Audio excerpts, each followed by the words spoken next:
몇 해 전 나는 서울 외곽의 작은 마을에 있는 할머니 댁을 방문하게 되었다. 그곳은 어린 시절의 추억이 서린 곳으로 할머니께서는 항상 그 마을이 특별하다고 말씀하셨다. 도시에 익숙해진 나는 그 조용한 마을의 풍경이 때론 지루했지만 가끔씩은 그 평화로움이 그리워지곤 했다. 올해는 할머니께서 갑자기 건강이 나빠지셔서 가족들이 모두 모여 할머니 곁에 있어 죽기로 했다. 나는 잠시 일을 멈추고 이곳에 머물며 할머니를 돌보기로 했다. 할머니 댁에 도착한 첫날 밤, 깊은 밤중에 이상한 소리가 들리기 시작했다. 마치 누군가의 발자국 소리 같은 일정하게 바닥을 긁는 소리였다. 그 소리는 마당의 오래된 창고 쪽에서 나고 있었다.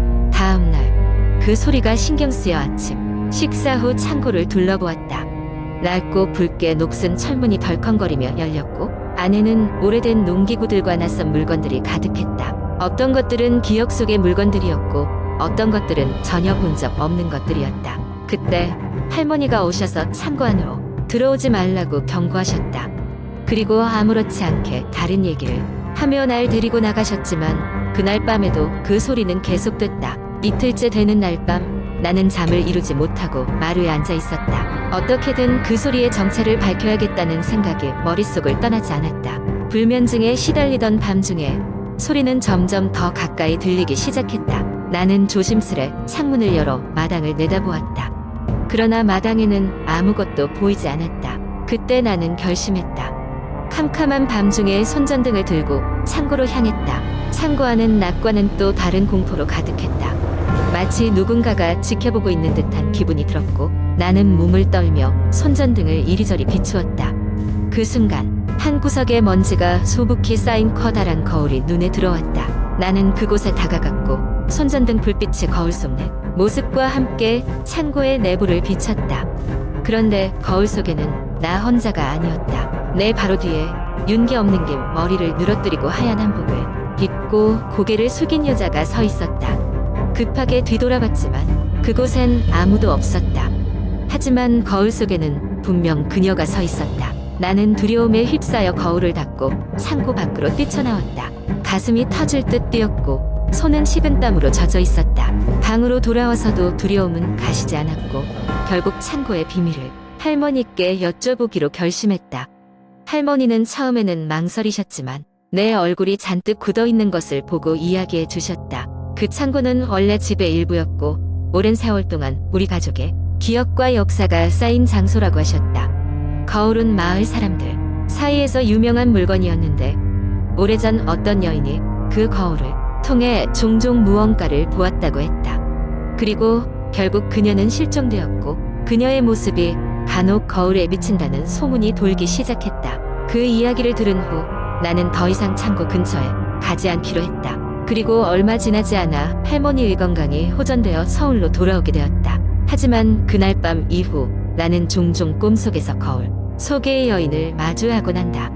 그녀는 여전히 고개를 숙인 채 나를 보고 있는 것만 같다. 마을 사람들은 여전히 그 창고와 거울에 대해 얘기하며 회자하고 있지만 나는 다시는 그곳에 가고 싶지 않다. 아마 영원히 잊지 못할 이야기로 남을 것이다. 이 이야기를 여기까지만 하기로 하고 나는 다시 일상으로 돌아갔다.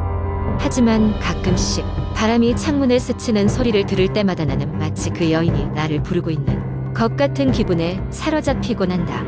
두 번째 이야기. 어느 날 밤 서울의 한적한 동네에 위치한 작은 원룸에서 살고 있는 대학생 철수는 학교 과제를 마치고 늦은 밤까지 컴퓨터 앞에 앉아 있었다. 집 밖에서는 비가 부슬부슬 내리고 있었고 창문을 때리는 빗소리가 적막한 밤 안을 더욱 고요하게 만들었다. 철수는 머리를 식힐 겸 잠시 인터넷 서핑을 하기로 했다. 이런저런 사이트를 돌아다니다가 어느새 공포 이야기를 다루는 한 커뮤니티에 접속하게 되었다. 그곳에는 사람들의 다양한 경험담이 올라와 있었고 평소 공포 이야기를 좋아하던 철수는 흥미롭게 하나씩 읽기 시작했다. 어느 한 게시물에는 절대 클릭하지 마시오 라는 자극적인 제목이 붙어 있었다. 호기심이 많은 철수는 망설임 없이 클릭하고 말았다. 그 게시물 안에는 간단한 설명과 함께 어떤 음산한 사이트에 링크가 걸려 있었다. 이 사이트에 접속하면 원치 않는 일들을 경험하게 된다는 경고와 함께 말이다. 철수는 겁도 없이 그 링크를 클릭했다. 사이트는 굉장히 구식의 인터페이스를 가지고 있었고 화면에는 흑백으로 변색된 옛날 사진들이 하나둘 지나가고 있었다. 사진들은 하나같이 폐쇄된 공장이나 버려진 건물, 숲속의 외딴 집 같은 장소였고 차갑고 기분 나쁜 공기를 풍기고 있었다. 사이트의 각 사진에는 뭔가 흐릿한 형태의 인물이 희미하게 찍혀 있는 것 같았다. 철수는 그 인물들이 모두 같은 사람이라는 것을 깨닫고 오싹해졌다. 사이트의 맨 마지막 사진 아래에는 짤막한 메시지가 적혀 있었다. 이 사진이 당신을 따라다니게 됩니다. 철수는 별 뜻 없는 장난이라 여기고 사이트를 닫았다. 그리고 얼마 후 철수는 심상찮은 느낌을 받기 시작했다. 처음에는 기분 탓이겠거니 했던 일이 점차 현실이 되어가기 시작했다. 그날 밤 철수는 평소와 다름없이 잠자리에 들었다. 하지만 이상하게도 뒤척이며 잠이 잘 오지 않았다. 깜빡 잠이 들었을 때 그는 이상한 꿈을 꾸기 시작했다. 꿈속에서 그는 사이트에서 본 것과 똑같은 폐쇄된 공장에 서 있었다. 그리고 저 멀리 어둠 속에서 무언가 흐릿한 형체가 자신을 바라보고 있는 것이 느껴졌다. 그 형체는 점차 가까워지더니 철수의 얼굴 가까이 다가왔다.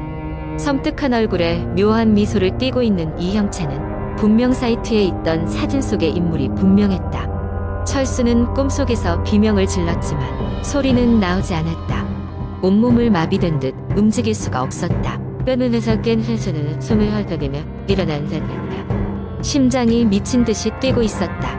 단지 악몽이었을 뿐이야라며 스스로를 안심시키려 했지만 그날 이후로 이상한 일들이 계속해서 벌어지기 시작했다. 외출할 때면 뒷덜미에 누군가의 시선이 느껴졌고 길을 걸을 때마다 누군가의 발소리가 자신의 뒤를 따르는 것 같았다. 어느 날 밤 완전히 지친 철수는 학업을 마치고 원룸으로 돌아왔다. 집 앞에 도착하자 현관문에 작은 쪽지가 붙어있는 것이 보였다. 떨리는 손으로 쪽지를 집어들고 펼쳐보니 거기에는 당신과 함께 있겠습니다라는 메시지가 쓰여 있었다. 철수는 공포에 질려 즉시 쪽지 버리고 방 안으로 뛰어들어갔다.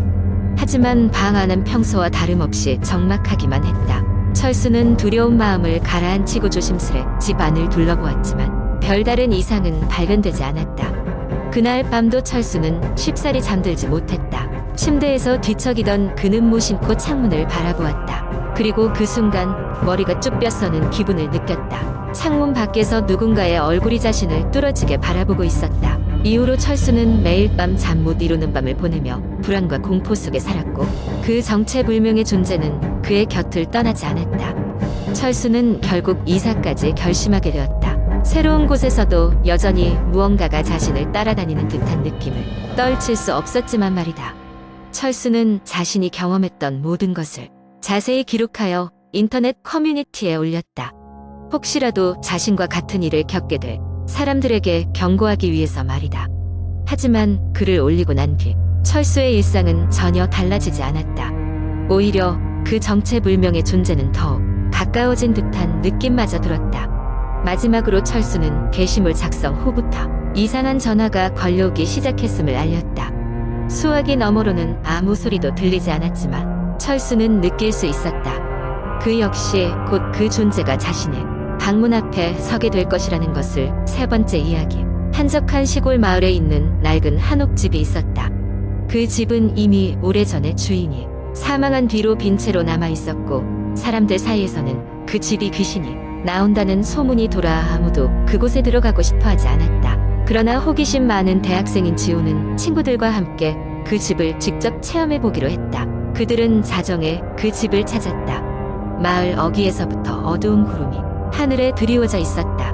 그 집에 가까워질수록 주변 공기는 점점 싸늘해졌고 가로등도 없는 시골길은 그들의 불안을 부추겼다. 마침내 그 집 앞에 다다랐을 때 오래된 대문은 삐거덕거리며 쉽게 열렸다. 친구들과 함께 호기심과 두려움 반반으로 집 안에 들어선 지호는 손전등을 켜고 주변을 둘러보았다. 현관을 지나 거실로 들어가자 이들은 오래된 가구와 먼지가 수북이 쌓여있는 책들을 발견했다. 벽에는 금이 가 있었고 천장에서는 거미줄이 흔들리고 있었다. 그때 친구들 중 한 명인 수진이 누군가가 자신의 어깨를 툭 쳤다고 말했다. 그러나 뒤를 돌아보니 아무도 없었다. 모두가 웃으며 그녀를 놀렸다. 하지만 그로부터 얼마 지나지 않아 다른 친구인 민수는 갑자기 춥다며 문 밖으로 나갔다. 지우는 그를 따라갔지만 민수 눈자리를 지키고 서 있었고 그를 아무리 불러도 대답하지 않았다. 이상한 기분에 휩싸인 지우는 민수가 있는 곳으로 다가갔다. 그 순간 민수가 뒤돌아서 그의 목을 잡아 차갑고 빈 눈으로 지훈을 바라보았다. 지훈은 깜짝 놀라 뿌리치고 다시 집 안으로 달려갔다. 그러나 집 안에서는 그를 기다리던 친구들의 모습이 달라져 있었다. 그들의 눈빛은 어딘가 속이 텅 빈 듯했고 모두가 일제히 지훈을 빤히 쳐다보았다. 그들이 마치 지훈을 포위하려는 듯 천천히 다가왔다. 지훈은 당황하여 뒤로 물러서나 발을 헛디뎌 넘어졌다. 그 순간 그는 기이한 목소리를 들었다. 여기서 나가고 싶어? 지훈은 소리가 난 방향으로 고개를 돌렸다. 그곳에는 백발의 노인이 서 있었다. 노인은 무언가를 알리고 싶은 듯한 눈빛이었다. 지훈은 당황한 채로 대답했다. 네, 나가고 싶습니다. 노인은 천천히 고개를 끄덕이더니 문을 가리켰다. 지훈은 그 길로 뛰어나가려 했지만 갑자기 무언가 그의 다리를 붙잡는 듯한 느낌이 들었다. 그는 비명을 지르며 넘어졌으나 겨우 몸을 움직여 천천히 일어나 빠르게 대문 밖으로 달렸다. 밖으로 나가자 느낌은 사라졌고 그는 검은 밤의 차가운 공기를 마시며 숨을 몰아쉬었다.